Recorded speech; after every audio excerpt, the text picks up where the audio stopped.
Okay, so what's the name of the cave we're at now? It's Onondonga. Organ donor? Onondonga. Dodongo's cavern? Yeah. Okay, we're in Onondonga. I'll get a picture of the, or you can take a picture because it'll be a good still photo of the signs so people can see what it says. Okay, we found out they are banding hummingbirds over here. At this. And look at all the little hummingbirds flying around. Did you get one before? They're banding them. We're going to get to hold one apparently. Why don't we? Let somebody else do it. Let's come over here and we'll see about holding one. Hummingbirds here for at least 40 or 50 years. Wow. Oh, wow. Before this was even a state park, long before. Do you remember when there was a cafe up on top of the hill? No. Oh, Larry, you're old enough. You came Well, I know I'm old enough, but I haven't been here. He's been to so many parks. It's another banded bird here. Okay. Oh, already? So who will tell you about the birds? They normally summer in the same place Yes. their whole lives? That's one thing Yes. we've learned. They Or within like probably a mile or so. and they seem to remember their food sources Yeah. all Oh, along their and I life. haven't weighed them yet. We seem to have the same ones for a few years and then didn't seem like they showed up. I don't know. Well, you know what? They don't live forever. A lot of things can happen. 2.8 grams. one, and then somebody would come chase it away. I had 5 or 6, and they'd Yeah, I chase had each so other much and do trouble this, and then seeing they'd that. stop and they'd sit up on the high line, Yeah. line and sit there for a little while. And it's like, well, we got our breath back, and then Yeah. there they go. They voted on it. 15.4. I'm not real confident in I it. thought, is this a game or are they really serious? Barely see. I wonder, the dark green, do those tend to be males? The red throat. Yeah, They're all pretty much green on the back. 37.7. Okay. Hey, you bring the trap, we just provide the feeder, right? Right. And the birds. I don't know. It's about 700 miles, 800 miles. Oh my goodness, I Maybe can You feel know the what? it's heartbeat. about 6. What you're looking at is his breathing. I was thinking of Yeah. miles, Aww. If you roll him so 600 feet under and he'll miles take in off. 2 weeks. Or can I keep them? Maybe we can pass them around. I don't know. There you go. Oh, there. Oh, he's just going to sit in your hand. He's gonna sit there and just look at your He camera. likes you. He does like He you. says, is this a screen test? Am I a star? I don't want to be a waiter anymore. I think if you reach toward him, he'll probably take off. But maybe not. There you go. Or there's one way that makes him wave. A little feather out of place. Here they go. Get on camera. Oh, I was just saying, like when I had the little hummingbird in my hand, there's like almost like a little thumping, almost more of a vibration. There was a little heart sitting there just beating, but you could feel it in your hand. It was cool. So because of that, if we just left it open and put a breeze to the cave and disrupt how it grows inside. So we can only have one door open at a time here, and the red light is supposed to help our eyes adjust to the darkness, but all the guides agree that's just to make it creepy. So we can start down the cave. It's a little bit, the door's a little heavy, so don't let it stand on the person behind you. We're in the cave without leaving, and their first thought was, how am I going to make money off this thing now? So they had 2 options. They could either open as a show cave and give tours through it, or they could mine it for cave onyx. So this is the only place you can touch in the cave. We cut this off and polish it up here. You can feel this is the cave onyx they're planning on using. It's used as a cheap substitute for marble, but it turns out when you take this stuff out of the cave, out of this 99% humidity, it dries out, gets brittle, and falls apart. So it does not make a very good building material. Because of that, the market crashed. Lucky for us, because the market crashed, they decided not to mine the cave, and we still have it to look at. So everybody can feel this. To come through here, but then change path, and now it goes down underneath there. It's a pretty good video here. We'll see. It's like it just comes out of a wall, basically. Later on in the cave. It comes from the other part of the underground region. Yeah. It just closes up and gets too small to go through.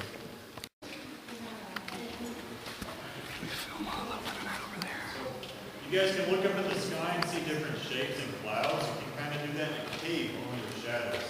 A lot of times people will tell me this looks like a punk sticking out of the wall. Or this looks like a jack-o'-lantern with a mouth behind an eye. Oh, it does kind of. It's hard to see it on camera. But the one that really takes the cake is if Oh yeah, that's clearly a skull. That is awesome.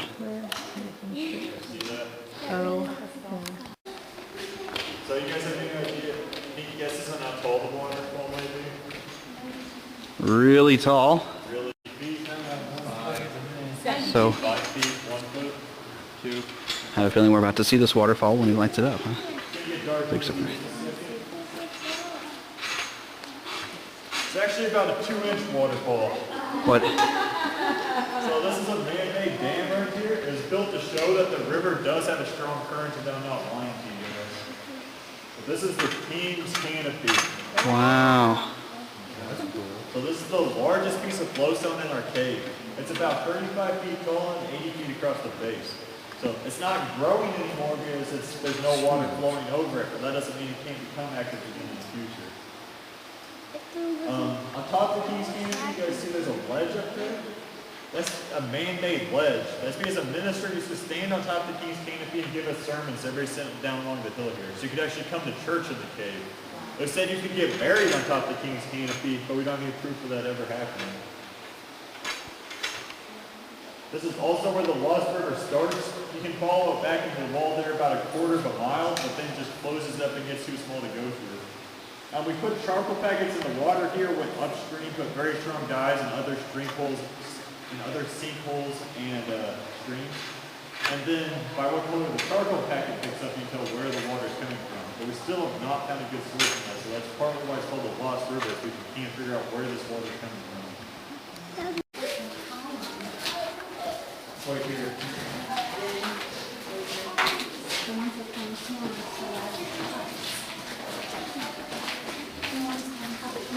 And so this is called the carrot room. You can kind of see all these stalactites look a little bit like carrots. And in that room we passed the rabbit hole, that big hole, just because it's the carrot room, so maybe a giant rabbit will jump out of there. On this stalactite though, you see there's a red line up here. You might see a couple of red lines throughout the cave. That's because in the early 70s they were talking about damming up the Merrimack River and making a lake out of it. Lester Dill owned the cave at the time, and at first he's all for a lake because that bringing a lot of tourism, he'd make more money off his cave. But then he started thinking, what's going to happen to my cave when the water level rises that much? So he brought in a few different surveyors. They put these red lines throughout the cave where they think the water level would be at. Turns out about 85% of the cave would be flooded. So once Lester found out he was going to lose his cave, he was immediately against the Merrimack Dam project. Ended up going to a vote not passing. So lucky for us, there's no Merrimack Lake, and we still have Onondonga Cave to walk through without scooter here.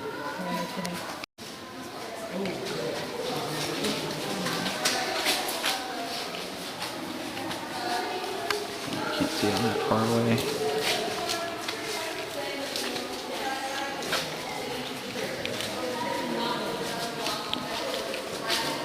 Wow, look that direction.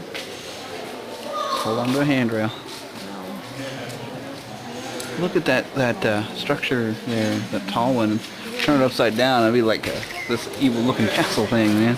It's kind of cool. That's really neat. The world's longest underground bridge is to go right here, all the way over to there. Wow. So, it was an old wooden bridge, and I've heard stories about people that went on tours back then. They said the entire tour group would be at the middle of the bridge, and then guys stand in the front, one in the back, and they'd shake for really quick for everybody on there. Just having to fall behind from the group though, but everything I see is just really cool. It's so amazing.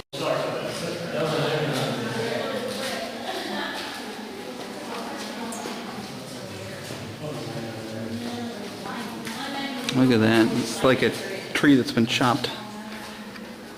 So, this is called the cactus room. You guys can imagine how these stalagmites look a little bit like cacti. And around this room you see there's a crack that goes all the way around it. What do you think happens here? Earthquake? Earthquake. Everybody's always wrong. Actually, if you're in a cave during an earthquake, it's a pretty safe place because we're just avoiding the earth and we kind of move along with it. We actually wouldn't feel too much, but we'd probably hear some rumbling. Actually, we're staying about 70 feet of clay right now. And what happened is the clay dried out, it shrunk, the floor dropped, and all the formations go to the weakest point when the floor dropped. So it's also how these stalagmites got their weird shape is because the floor drop and drip in a different spot and continue doing that.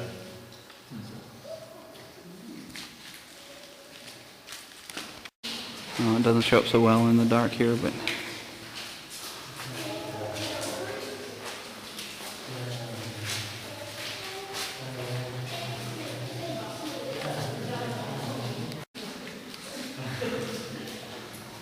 come on, Heather, hurry up! Look at this. This is great. This is the Rock of Ages room. This huge column in the middle is called the Rock of Ages. You can see how there's a crack through it, just like the other floors that are here also. These are more man-made reflection tools by Lester Dill. Only these have little snakes going through them. You wanted that to look like brimstone. That's a really poor example. That's not really how brimstone looks. It's just cables going under there to look lights. Secret. But we're seeing a farthest point back on our tour right now. We're about 60 feet from the surface and we're right underneath the road. You guys remember that really sharp formation coming down to the park? It's right above us. So, this is a slump pit. And you're going to see stalagmites are pointed sideways as we're walking down. They don't grow sideways. The only way that would be possible is if the water dripped at an angle, which doesn't happen. So, they did grow straight up and down, then fell over. Also, my theory is cavers must be pretty hungry people because they name a lot of stuff after food. If you look on the wall here, you can see some cave bacon. Kind of looks like bacon with the fat and the meat there. They're going to pass by some cave pancakes right down here. The cave pancakes are just stalagmites with flat tops. The water dripped from so far that whenever it hit, it splattered out from the concave or flat top. So they're also called spattermites, but I like pancakes more, so let's call them. Oh, I'm out of focus. Come on, focus on that. It's this really cool structure, and I can't focus. There it goes. Look at this, all these little bubbly bits. Okay, so Uzanov when he turns on the light. Here we go. Ooh. Ah, and blurry camera work. There we go. So this is the Queen's Canopy. It is the second largest piece of flowstone in our cave next to the King. However, this one is still very active, has a lot of water running over it, so that means it's still growing. Earlier in the tour, when I was talking about them mining cave onyx, they're planning on cutting up the queen and taking the twins along with it out through a hole they're going to drill in the ceiling. So they're going to mine out the Queen's Canopy and the twins. Lucky for us, because the market crashed, they decided not to, and we still have them to look at. But this was once known as the $1 million rock, because that's how much money they thought they'd get out of that cave onyx.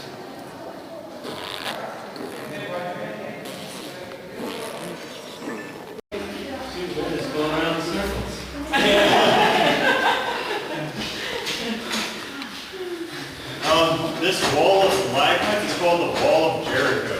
So the reason it formed here, just like I said earlier, the lifeline goes over the top of us, so this just goes water through. Also, this is the longest stalagmite in the cave, but it's only 2 inches from becoming a column. A couple hundred years. Make it there.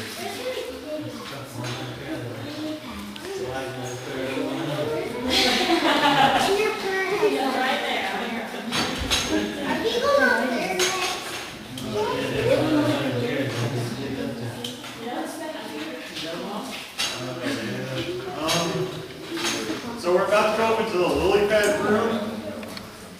I don't think we'll all be able to fit up there, but this makes a loop around, so you guys are just going to have to walk through it very slowly, and then we'll come back out to you.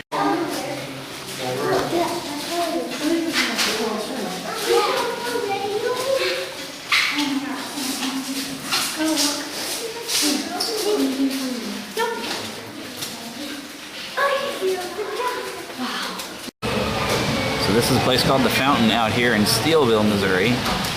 Lots of old memorabilia and some Fitz's root beer, which is a St. Louis thing. There's Heather. Baby Ruth posters.